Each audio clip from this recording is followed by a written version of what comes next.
TV. చట్టాన్ని రక్షించాల్సిన చేతులే భక్షిక రూపం దాల్చితే, శాంతి భద్రతలను కాపాడాల్సిన కాకీలే కిరాతకులుగా మారితే, సరిగ్గా 5 ఏళ్ల క్రితం తమిళనాడులో సాతాంకులం పోలీస్ స్టేషన్ సాక్షిగా జరిగిన ఒక అమానవీయ ఘటన దేశవ్యాప్తంగా పెను సంచలనం సృష్టించింది. ఒక తండ్రి, ఒక కొడుకు కేవలం షాపు తెరిచి ఉంచారన్న చిన్న కారణంతో పోలీసుల కస్టడీలో ప్రాణాలు కోల్పోయారు. ఆ కస్టడీ హింస ఎంత భయానకమో వింటే ఒళ్ళు గుబురు పుట్టాల్సిందే. తాజాగా ఈ కేసులో మదురై జిల్లా కోర్టు కనీవిని ఎరుగని రీతిలో 9 మంది పోలీసులకు ఉరిశిక్ష విధిస్తూ సంచలన తీర్పు ఇచ్చింది.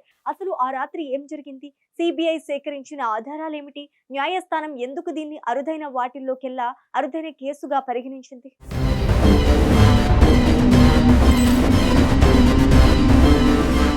2020 జూన్ 19 దేశవ్యాప్తంగా కోవిడ్-19 లాక్డౌన్ గుప్పిట్లో ఉన్న సమయం. తమిళనాడులోని తూత్తుకుడి జిల్లా సాతాంకులంలో జయరాజ్ తన మొబైల్ షాపును నిర్ణీత సమయం కంటే కొంచెం ఆలస్యంగా తెరిచి ఉంచారన్నది పోలీసుల ఆరోపణ. ఆ రాత్రి 7:30 జయరాజ్ ను పోలీసులు అదుపులోకి తీసుకున్నారు. తండ్రిని అరెస్ట్ చేశారని తెలిసి బెన్నిక్స్ స్టేషన్ కు వెళ్లారు. అక్కడ తండ్రిపై పోలీసులు దాడి చేయటాన్ని చూసి తట్టుకోలేకపోయిన బెన్నిక్స్ పోలీసులను ప్రశ్నించారు. ఈ చిన్న వాగ్వాదం పోలీసుల అహంకారాన్ని దెబ్బతీసింది. ఫలితం తండ్రి కొడుకులను లాకప్ లో బంధించి రాత్రంతా మృగాల్లా విరుచుకుపడ్డారు. ఇక మరుసటి రోజు కోవిల్పట్టి సబ్ జైలుకు తరలించినప్పుడు వారి పరిస్థితి వర్ణనాతీతం. జూన్ 22న జయరాజ్, జూన్ 23న బెన్నిక్స్ మరణించారు. పోలీసుల వాదన ప్రకారం వారు అనారోగ్యంతో చనిపోయారు. కానీ ఫోరెన్సిక్ రిపోర్ట్లు భయంకరమైన నిజాలను బయటపెట్టాయి. సిబిఐ విచారణలో తేలిందేంటంటే పోలీసు అధికారులు ఆ రాత్రంతా వారిపై దాడిని ఒక ప్లాన్ ప్రకారం కొనసాగించారు.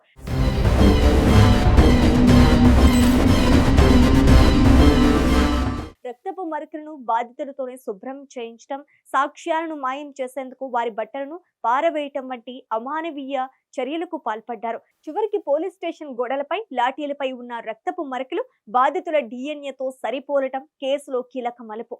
దాదాపు 6 సంవత్సరాల పాటు సాగిన సుదీర్ఘ విచారణలో మదురై జిల్లా అడిషనల్ సెషన్స్ జడ్జ్ ముతుకుమార్ ఈ కేసును విచారించారు. సిబిఐ సమర్పించిన పక్కా ఆధారాలు, సాక్ష్యాలను పరిశీలించిన ధర్మాసనం ఇది అత్యంత క్రూరకరమైన నేరమని నిర్ధారించింది. అధికార దుర్వినియోగం చేస్తూ రక్షకులుగా ఉండాల్సిన వారే హంతకులుగా మారటం సభ్య సమాజానికి గొడ్డలి పెట్టు అని వ్యాఖ్యానించింది. ఇన్స్పెక్టర్ శ్రీధర్ సహా 9 మందిని దోషులుగా తేలుస్తూ అందరికీ ఉరిశిక్ష ఖరారు చేస్తుంది.